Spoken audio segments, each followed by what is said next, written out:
You cannot in one breath say, I am pro-life, and in a second breath ignore the fact that we have thousands of families now grieving their infants dying. So under strict abortion law, Texas had nearly 10,000 more births than expected in the last 9 months of 2022. This was published a couple of weeks ago, and we'll just read through it and then we'll move on to talking a little bit about how this relates to both infant and maternal mortality. A strict abortion law that took effect in Texas in 2021 may have led to nearly 10,000 more births than expected in the last 9 months of 2022, according to research published in the journal JAMA. The abortion law they're talking about here is not actually the Roe v. Wade overturn, right? So the 2021 reference they're making is the Texas heartbeat bill. I have a whole video about this if you would like to watch it at some point, but basically what was done then, because Roe v. Wade was still in effect and they couldn't fully make abortion illegal in Texas, was that they kind of employed a workaround, essentially, where instead of the government making it illegal, which is what Roe v. Wade said they could not do, they made it where you basically could sue somebody because they had an abortion. And it was just basically vigilante justice. And anyone could bring a $10,000 lawsuit against anybody who aided and abetted an abortion, but not the person who had it. So doctors, nurses, people who drove you, the Uber driver, whatever. That was almost a year before Roe v. Wade, Dobbs' decision. So JAMA published a study that was from Johns Hopkins School of Public Health, where they went through birth records to kind of look at how different changes in abortion laws affected birth rates. And they established a version of what birth trends should look like in Texas. And then they found that from April to December of 22, which would have been the months where that abortion law would have basically affected people, they found that there were 297,000 births, which is 3% more than would have been expected without the law. You all know, and this is what we always say, right? You can't establish a causal relationship. Correlation does not equal causation. So we don't know for sure that this is related to the things they put into effect with the SB 8, but it wouldn't be surprising if it was. Now, what did abortion in Texas look like before SB 8? Well, to be honest, it wasn't entirely easy to access at all before that. There were huge barriers. Most hospitals in Texas won't let the OB-GYNs working there provide abortions even if they want to. Most pharmacies don't dispense mifepristone because of the regulations and because of just statewide trends towards being opposed.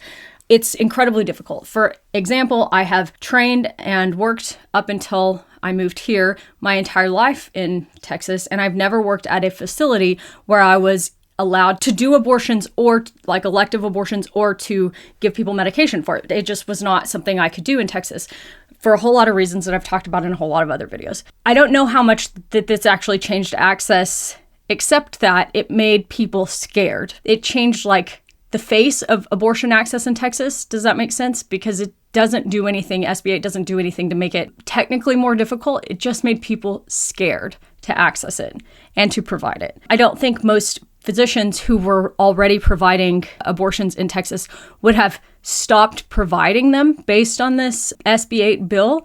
It just kind of gave people a lot of hesitancy in accessing that kind of care. All right, so they found that spike. It's interesting. They say here, earlier research has found that the number of Texas residents who travel out of state for an abortion spiked after SB 8 took effect. And it says that may not be an option for as many people under Dobbs, as many neighboring states, more than a dozen states nationwide, have also enacted abortion bans. Other factors may affect birth trends too. So this is what I was getting at, that we don't know for sure that we can see a change in this related to that ruling specifically.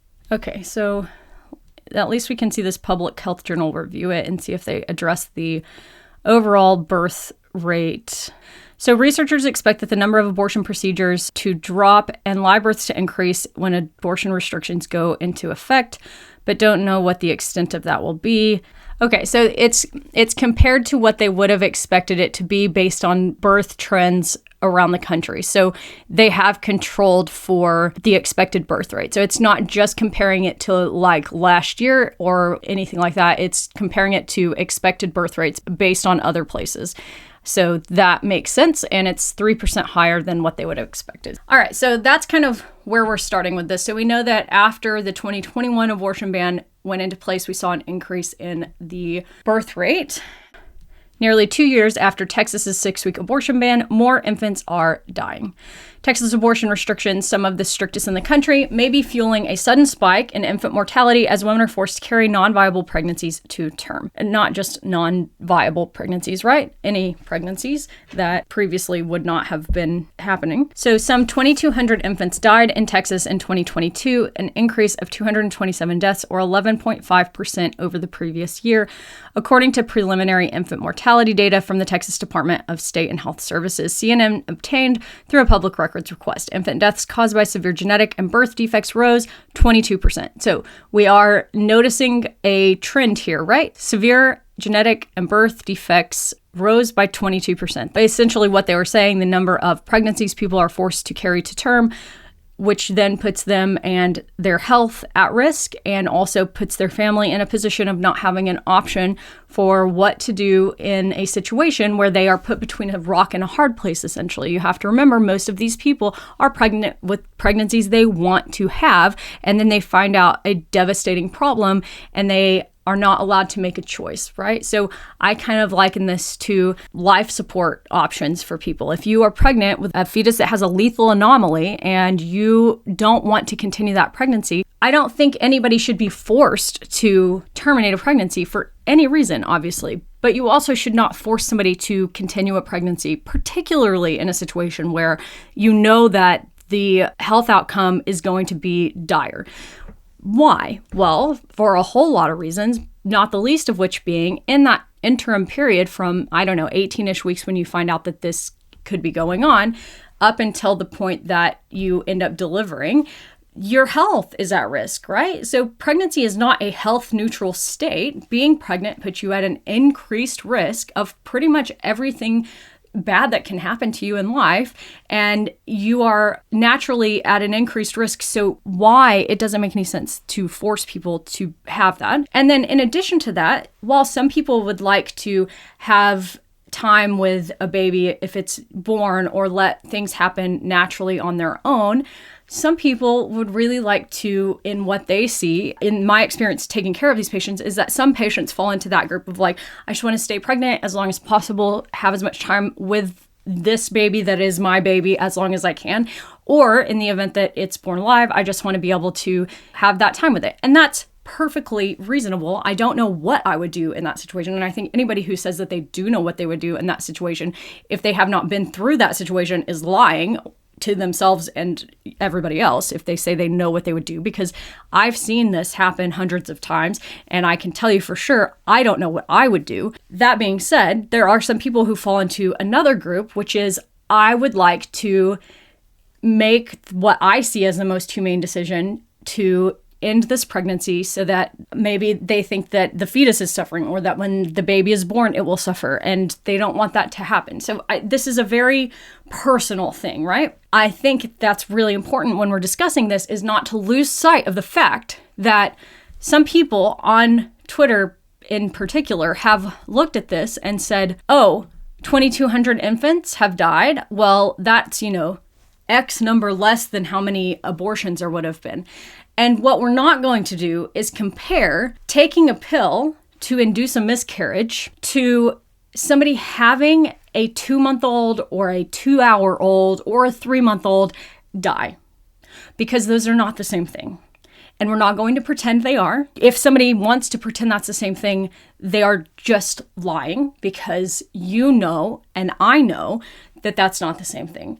That is not to diminish the absolute horrible heartbreak that it can be for people who have lost pregnancies even really early. That can also be a tragedy. It's not competition of tragicness, but we cannot sit here and say that, there's 2,000 Texas families in this short time frame who have lost newborns or babies that were a few months old, and say that that's worth it. That is not necessarily something that I will get on board with. That is a wild thing to even imply. In addition to that, people were asking, well, why would it be associated with higher neonatal and infant mortality to ban abortion? So let's talk a little bit about that. There's a few reasons for this, and it's multifactorial. One is that a lot of times people who have terminations are doing so because they're not in a health situation where they can take care of, grow, birth, and safely care for after birth a newborn. Anyone who is at a higher risk of having pregnancy complications, which is a large number of people who choose to have an abortion, they are also at an increased risk of pregnancy complications, which increase risk of infant mortality. So a higher risk pregnancy, which is not everybody who has an abortion would fall into a higher risk pregnancy group, but a good number of them will. So you've increased the number of people who have higher risk pregnancies, which increases the risk of having complications related to the pregnancy, specifically things like preterm birth, premature rupture of membranes, abruptions, small for gestational age babies, which increases the risk of things like cerebral palsy. And also, all of those things increase the risk of neonatal and infant mortality. So yes, banning abortion does increase infant and neonatal mortality rates. We know this. We know this from the plethora of research that we have on this topic, but we also can understand it from a basic level of thinking through what happens when more people are pregnant. And another thing that came up on Twitter was, okay, well, there's more babies being born, so obviously there's going to be more infant deaths. And that is true, but the rate is what we're talking about. So if you have 1 in 100, that's 1%. If you have 10 in 1,000, that's still 1%. The rate should not change just because the absolute number goes up. And what we're seeing is a trend towards that happening in Texas. We don't have enough data, I don't think, to know that for sure, because I think I'm not positive on this. Again, I would have to look at the data specifically, but I would imagine that we are in too short of a time frame at this point to say if that is an actual change or if it's just related to something else. But we know this from other data. We know this from logical thinking. We know this from other data on the topic. Banning abortion will increase maternal and infant mortality. What is already starting to happen? It was predictable that this is what would happen. And I think we need to be aware that that's what's happening, because you cannot in one breath say, I am pro-life, and in a second breath ignore the fact that we have thousands of families now grieving their infants dying. Okay? We cannot ignore that. And we cannot ignore what will likely be an increase in maternal mortality as well. Now, it will be harder and take more time to tease out the maternal mortality effect, specifically because something else really big happened in 2021 other than the banning of abortion in Texas under SB 8, and that is COVID. I personally had 3 patients who were pregnant and died in just a couple of month period during the Delta wave. Most obstetricians will go through their entire career without ever having lost a patient who is pregnant, or maybe we'll see one maternal mortality. Because although, yes, on one hand, we can talk about the fact that maternal mortality is way too high in the United States, the absolute rate of maternal mortality is still incredibly low compared to how many people you know and take care of in your career. So it's going to be this competing information, because we are going to see, and we already have seen this in the data that's come out, an increase in maternal mortality specifically related to COVID. Now, the Delta wave was, I think, really the only wave where we saw a real huge increase in that. And so hopefully we're getting pretty close to a time where we can kind of compare the time since SB8 and then the time since Dobbs and COVID and tease out that data. But it's hard right now. It's very confounding. It's a complex topic. And I think it's something that we just need to keep in the back of our heads, that there's all of these things. Anytime we're talking about this is multifactorial and is going to be something that's really hard to understand. And I think you should keep that in your head as well. We talk a lot about health literacy here and media literacy. Anytime you are talking with someone and they are talking about this topic or any topic and they say, it, like, oh, I have it all figured out. It's, this makes it black and white and it's really easy. Even if they don't say in that much words, they don't understand this topic. So sometimes you'll hear people say, well, I think that maternal mortality in the US is too high because we need more midwives. Well, that's part of it, but it cannot be that simple because it's not that simple. And if anybody tries to make it that simple, then they don't understand the topic. Fetal deaths are devastating for a lot of people. You don't have to lose sight of the fact that the loss of a wanted pregnancy is devastating at any gestational age for some people. Two things can be true at once, right? So losing a very wanted baby during the fetal stages, the language exists around this for a reason. And I think two things can be this existing together, right? That can be devastating for people. And we can also acknowledge that people who don't want to be pregnant don't have that same reaction to having a termination. But some people do have that reaction to a termination, right? These are all really complex. And I think it's really, really, really important that we don't lose sight of these are all individual people, and how we feel about a pregnancy or how we feel about a fetal loss or the loss of a baby or what we call whatever's growing in our uterus. This is so individual, okay? I called my own babies when I was growing them, and then occasionally I'd also reference them as fetus because this is my job, and I sometimes revert to medical stuff. That's okay. Like all of these things can exist at once. And I just think people often have a really hard time of grasping that. Like these are all very complex issues, even for individuals to decide how they feel. And sometimes people may feel both. And that's okay. Like, it just pains me so much when I see people talking about this online as either way, like people saying, oh, if you have an abortion, you're going to be depressed. Well, that's not necessarily true. Oh, if you have an abortion, then you didn't want that pregnancy anyway, so you'll be fine. Oh, that's not necessarily true. All of these things can be true. People saying, well, if you support abortion, or you don't want it to be illegal to have abortions, then you also don't understand how people can be devastated by a miscarriage. That's blatantly false. Like, all of these things can exist together. And I think it's really important for us to get out of this mindset that we've been told where everything has to fit into a neat little box.